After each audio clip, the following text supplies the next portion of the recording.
నిద్రలో వచ్చే కలల కొన్ని గుర్తుంటాయి, కొన్ని మర్చిపోతుంటాం. ఇక అలానే గాఢనిద్రలో వచ్చిన కొన్ని కలలు ఎవరికీ చెప్పకూడదు.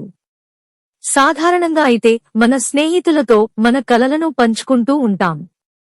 కాని కొన్ని కలలు చెప్తే మాత్రం ఆర్థిక నష్టాలు తప్పవని అంటుంది స్వప్న శాస్త్రం. ఆ కలలు ఏవో ఇప్పుడు తెలుసుకుందాం. 1.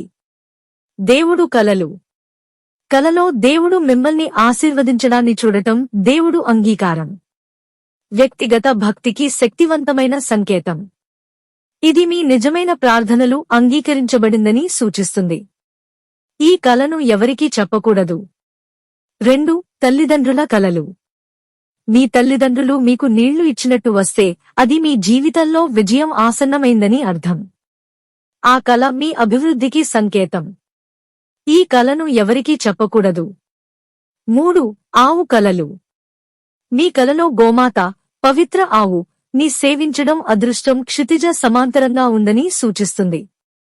అనేక సంస్కృతులలో ఆవులను శ్రేయస్సుకరంగా, దైవత్వానికి చిహ్నంగా పరిగణిస్తారు.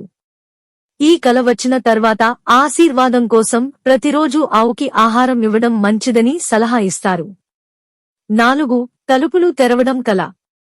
మీరు మీ కలలో తలుపులు తెరవడాన్ని మీరు చూసినట్లయితే ఇది కొత్త అవకాశాలను, అదృష్టంలో మార్పును సూచిస్తుంది. ఈ సానుకూలతను సద్వినియోగం చేసుకోవడానికి అవసరమైన వారికి పసుపు బట్టలు దానం చేయాలని సూచిస్తారు. 5. ఆవు పేడ కలలు.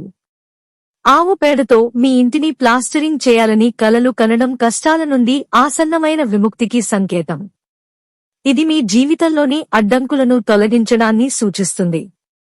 ఈ కల గురించి కూడా ఎవరికీ చెప్పకూడదు.